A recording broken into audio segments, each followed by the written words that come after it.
Désolé là. est-ce que vous êtes informé d'une éventuelle avance concernant l'armée turque et d'une avance en direction d'Alep? Parce que c'est ma principale inquiétude à ce niveau-là. Bah, en fait, de toute façon, les Turcs sont là. Effectivement, ils sont là, mais masqués par aussi bien Daesh, Noureddin Zenki, les Tchétchènes, etc. Jusqu'à présent, ça a Oui, été le cas. Bon, aujourd'hui, du côté de, bah, bien sûr, il y a du côté de Kobane et Ain al-Arab, en fait, il y avait une avancée des Turcs. Du côté d'Alep, je ne sais pas, je n'ai pas entendu, je n'ai pas vu, mais peut-être que c'est le cas. Mais ça, de toute façon, que ce soit de manière directe ou de manière indirecte, l'agression turque et la Turquie est toujours la tête de pont aussi de l'agression de la Syrie du côté nord en fait. Hein, c'est tout à fait. s'il n'y avait pas cette politique ou cette agression turque, je crois il n'y aurait pas eu de problème en Syrie pratiquement ou mineur. Ils auraient été bien plus faciles à maîtriser puisque je tiens quand même à rappeler cet article qui a été publié suite à une enquête et une étude approfondie, que c'était 360 000 combattants Oui, djihadistes qui ont été dépêchés en Syrie entre 2011 et maintenant, oui, et 2015, de 95 nationalités différentes. oui, C'est le journal Verel, hein, allemand qui a publié cet article. oui. C'est quand même quelque chose de d'assez important et Oui. tous ces terroristes et je dirais la grande majorité de ces terroristes sont venus par la frontière turque. Oui. Donc c'est et sans parler des recruteurs, c'est le lieu de passage est la Turquie, mais ça a été aussi une véritable table d'opération se trouvant en Turquie pendant tout ce temps. Oui. Ajouté à la table d'opération dans le sud, en Jordanie. Ah, Et quand on parle de table d'opération, ça veut dire qu'il y a une présence de la CIA, des services de renseignement britanniques, français et israéliens, le Mossad, et turc bien sûr. Je rappelle quand même qu'il y a la base Engerlik qui est en Turquie aussi, où il y avait des camps d'entraînement, il y avait quelque chose comme 8 camps d'entraînement des djihadistes en Turquie. Donc, sous commandement américain, hein, mhm. euh, c'est quand même réel et ça montre l'ampleur de cette agression contre la Syrie. Je rappelle aussi quand même que la Turquie est un des pays les plus forts de l'OTAN. Oui. Donc voilà, enfin les plus forts au niveau militaire hein, La de deuxième, oui. l'OTAN. La Donc deuxième armée. C'est la deuxième voilà, armée de l'OTAN, effectivement. Alors, voilà.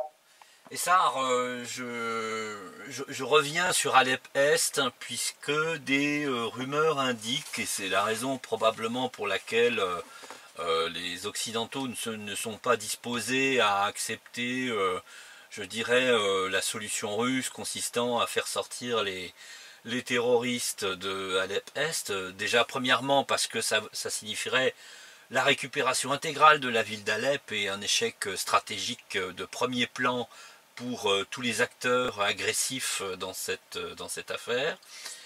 Mhm. Mais la présence parmi les terroristes d'un encadrement directement issu des forces militaires.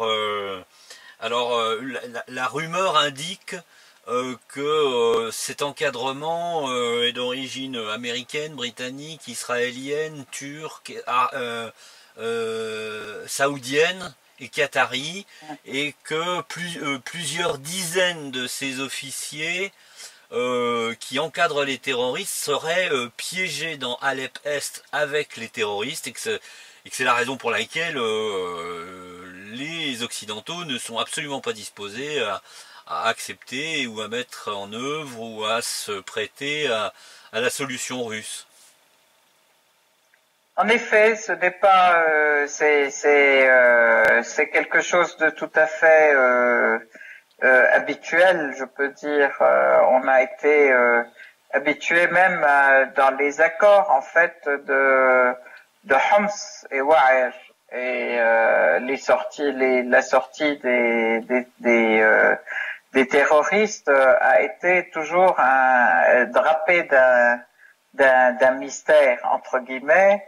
Oui. C'est-à-dire à Homs, ça a été effectivement, il y avait 40 cars qui avec des vitres fumées, avec des rideaux à l'intérieur, et dans lesquels montaient les terroristes et pour laquelle l'armée syrienne, personne n'avait le droit de regarder ni de vérifier qui était dedans, etc. Et c'est vrai qu'à ce moment-là, toutes les suppositions étaient pour que, je peux dire, c'est plus que les suppositions, puisqu'on le savait, que tous ces officiers occidentaux qui dirigeaient les opérations, il fallait les protéger, il fallait pas que ça se sache, et il fallait pas qu'ils tombent dans les mains du pouvoir syrien. Donc effectivement, l'État syrien avait accepté que, et c'était avec la surveillance de l'ONU, etc. Je peux dire la connivence de l'ONU. Ils ont quitté Homs et ils ont quitté El-Wa'ir aussi de cette manière. Donc voilà, il y avait des centaines et des centaines de personnes qui sont sorties sans qu'on sache ce qui s'est fait. À propos de ceci, là, je peux dire aussi la troisième phase. Cette semaine a vu aussi se réaliser la troisième phase de la sortie des terroristes de Wa'ir, du quartier Al-Wa'ir de Homs. Donc les choses avancent. Peut-être ça se coince à certains endroits, comme Alep-Est, et quoique aujourd'hui l'armée syrienne, depuis ce jour-là, depuis que l'armée syrienne avance dans Alep-Est et aussi prend le contrôle de plusieurs villes et villages d'Alep-Est, en même temps aujourd'hui à Qudsiya hier et avant-hier de Qudsiya, les terroristes sortent aussi de la ville, quittent la ville parce que aussi la population s'est mobilisée pour qu'ils quittent et qu'il y avait 300 terroristes qui mettaient à mal toute la ville de 20 000 habitants quand même. Donc ils sont sortis hier et avant-hier, donc 2 journées qui ont vu et ils ont été raccompagnés à Idlib. C'est là qu'ils ont choisi aussi d'aller.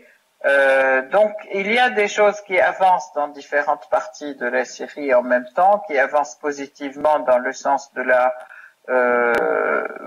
la solution, je peux dire, finale, c'est-à-dire des gens qui régularisent leur situation. Il y a des réconciliations qui se font.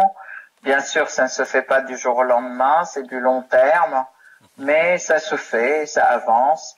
L'exemple de Dareya a été très positif et est en train d'être l'exemple pour pas mal d'autres villes. Et je peux dire aussi que cette violente opposition des pays occidentaux et surtout de Mistura à la sortie des terroristes d'Alep-Est, c'est parce qu'il ne veut pas que l'exemple de Dareya se répète, parce que c'était un exemple qui a été fait entre Syriens et sans l'intervention de l'ONU d'ailleurs, enfin de ces commissions de l'ONU qui ont été d'ailleurs très violemment contre puisque et aujourd'hui, de Mistura, il transmet, enfin, de Mistura ou son adjoint, ils disent Al-Nusra refuse de sortir d'Alep, et en fait, effectivement, ils leur ont, à mon sens, en fait, ils leur ont signalé qu'il fallait refuser de sortir d'Alep. Donc voilà, il y a une, on voit malheureusement, et je suis très triste de voir où en est arrivé aussi l'ONU et les missions de l'ONU. Ils prennent parti pour les terroristes contre la population, alors qu'ils sont censés être jouer un rôle d'arbitrage. Oui. Positif dans le sens de favoriser le dialogue et favoriser la réconciliation. Et en fait, c'est tout le contraire.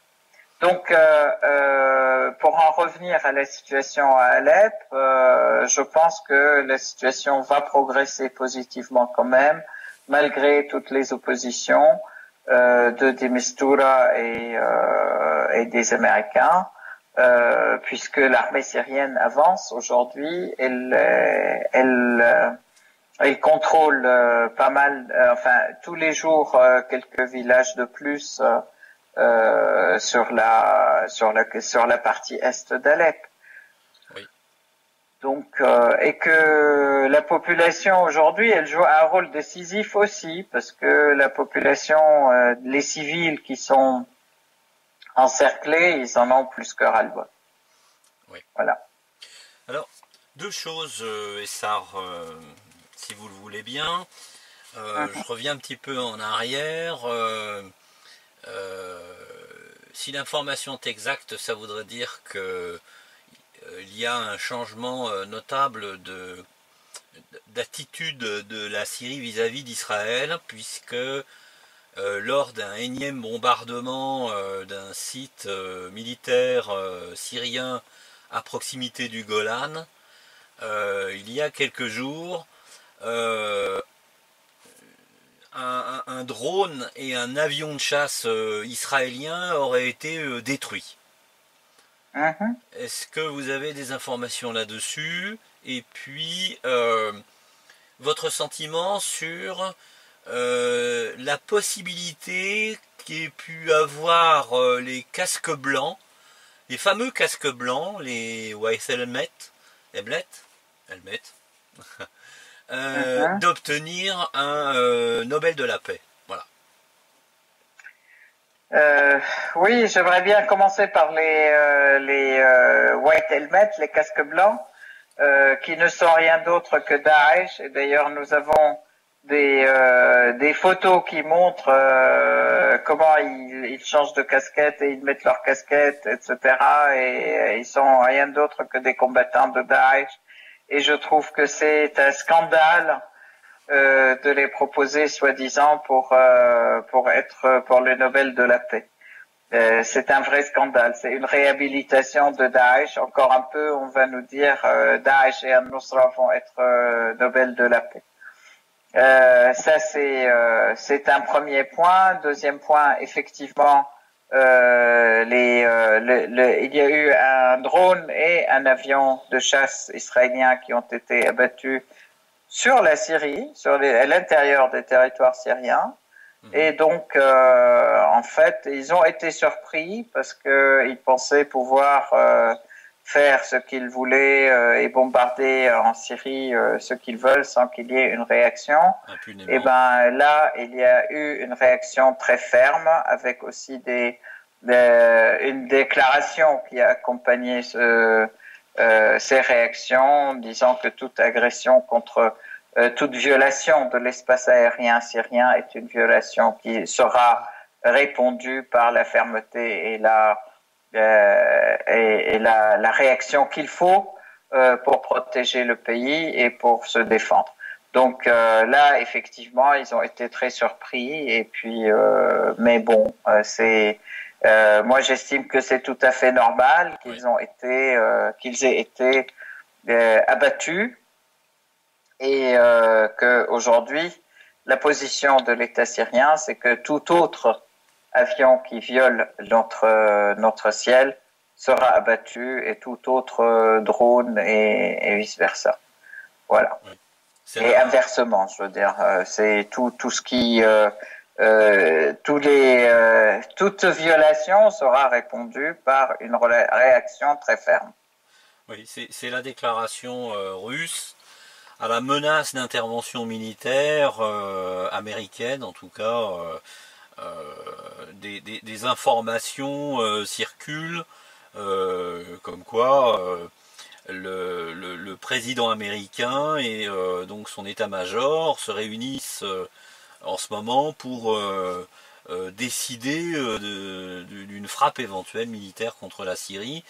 Et c'est à cette menace que les Russes ont répondu avec un message sans équivoque. Hein. C'est-à-dire, Absolument, très ferme. Comme ils disent, hein, on n'aura pas le temps de déterminer qui, quoi, quel objet menace l'espace aérien syrien, il sera systématiquement abattu. Tout à fait. Tout à fait, mais aussi bien déclarations syriennes que russes sont très très fermes et il est important de dire que elles sont aussi très justes dans le sens où il est important que l'armée puisse défendre le pays. Ça c'est et donc la Russie, l'armée russe est aussi l'allié qui coordonne avec l'armée syrienne. Je tiens aussi à dire deux choses quand même. Tous ceux qui prétendent lutter contre le terrorisme et qui se permettent de bombarder à l'intérieur des territoires syriens, même si c'était des campements de Daesh ou des bases terroristes, hein, c'est une violation quand même de la souveraineté syrienne. Puisque pour se permettre ceci, il devrait coordonner avec l'armée syrienne et avec l'État syrien. Sinon, de toute façon, c'est une violation. Et ça, c'est une violation selon la loi internationale, une violation selon la charte de l'ONU, une violation devant de toutes les conventions internationales qui règlent les affaires entre les différents pays. Donc, il ne faut pas avoir des prétextes quelconques pour rentrer et bombarder à l'intérieur d'un pays autre, d'autres pays. Et ça, c'est quand même parfaitement réglementé. Et je suis tout à fait outré de voir que l'ONU et le Conseil de sécurité, qui sont là justement pour sanctionner ce type de pratique, ils prennent fait et cause, fait et partie pour ces pays ces pays occidentaux en fait qui se permettent et qui s'arrogent le droit d'aller violer la souveraineté des autres pays. Malheureusement, l'ONU ne réagit pas et je pense qu'il est important que tous les pays qui font partie de l'Assemblée générale des Nations Unies remettent aussi cet appareil ou cette institution qui a été créée sur une base correcte ou sur des bases et des principes corrects, qu'ils la remettent aussi sur ses bases et sur pied de manière à s'opposer aussi à ce à ce hijacking en fait à ce piratage de l'institution par des pays qui veulent imposer leur hégémonie sur les autres pays. Alors, Essar, une dernière chose. Vous savez très probablement que le porte-avions français, le Charles de Gaulle, est arrivé il y a quelques jours à proximité, visiblement à proximité des côtes syriennes, pour officiellement aller bombarder Mossoul, hein, avec la coalition américaine. Et une information circule que l'objectif en fait officieux de cette opération militaire consisterait en fait donner un prétexte à Daesh de quitter l'Irak pour aller sur Raqqa et Deir ez-Zor. Ce qui évidemment aurait pour conséquence de renforcer les terroristes, passablement affaiblis par les bombardements syro-russes. Que pensez-vous de cette information? Personnellement, je crois qu'aujourd'hui, le camp qui soutient les terroristes étant en difficulté, le camp qui les soutient, et malheureusement c'est le camp de tous les pays occidentaux, donc la France, les États-Unis, l'Angleterre, la Turquie, l'Arabie Saoudite, ils sont un peu en désarroi et ils essayent aussi par tous les moyens de renforcer ces terroristes et ces factions terroristes. Et en fait, aujourd'hui, ils multiplient effectivement les prétextes, mais les prétextes pour violer aussi les différentes souverainetés des pays. D'ailleurs, je peux dire, Erdogan n'arrête pas de déclarer aussi sa volonté de se réapproprier Mossoul, de s'approprier Mossoul, et bon, bah en fait, tout ce plan des pays occidentaux va de chacun tire la couverture à lui, mais tous convergent dans le sens de soutenir les différentes factions terroristes. Donc voilà, ils essayent de venir là, toujours masqués, ils avancent toujours masqués par cette lutte antiterroriste, mais en réalité c'est la lutte contre les peuples, ou c'est contre les peuples qu'ils avancent. Un point important, je peux dire, ils veulent empêcher l'État irakien de lutter ou de défaire Daesh, puisque Daesh a été réellement défait dans Al-Anbar, dans la région de l'Anbar, complètement, qui a été complètement nettoyée par l'armée irakienne et par les forces populaires. Bon, aujourd'hui, la bataille de Mossoul arrive, la bataille d'Alep aussi en même temps. Oui. Donc, on voit qu'il y a tout ce monde occidental qui se met sur le pied de guerre pour sauver Daesh qui est en train d'être défait à Alep et qui va être défait à Mossoul. Et donc, pour moi, c'est une connivence. De toute façon, on ne peut plus clair avec le terrorisme. Donc, ils peuvent raconter ce qu'ils veulent. C'est quand même une connivence et c'est un soutien au terrorisme. Donc là, les résolutions des Nations Unies concernant la lutte contre le terrorisme, concernant la lutte contre les pays qui soutiennent le terrorisme aussi, doivent être appliquées et doivent être appliquées avec fermeté. Je peux dire, la dernière résolution concernant la Syrie, la 2254, la 2253, et toutes les résolutions depuis les années 90 jusqu'à maintenant contre le terrorisme, elles n'ont jamais été appliquées. Et là, je peux dire, il est important de demander ou d'exiger est-ce que ces résolutions soient appliquées et est-ce que tous les pays qui n'appliquent pas ces résolutions soient sanctionnés, qu'il y ait des sanctions économiques contre ces pays, qu'il y ait des sanctions politiques contre ces pays. Et au contraire, là, il faut effectivement que tous les pays du monde aillent dans le sens de voter des sanctions contre les pays qui soutiennent ces terroristes. Là, il faut agir fermement. D'accord. Merci Essar Midani. Avez-vous une conclusion à tout ça aujourd'hui? Je voudrais quand même dire quelque chose à propos de...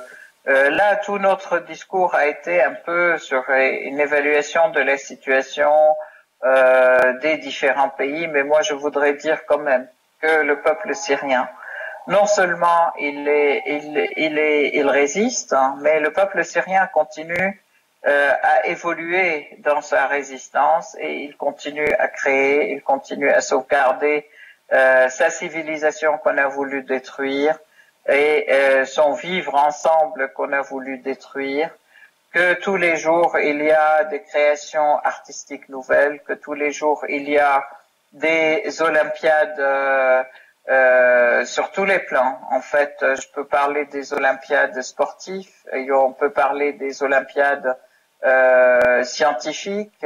Il y a tous les jours des performances qui sont dépassées par les Syriens, les jeunes et les moins jeunes.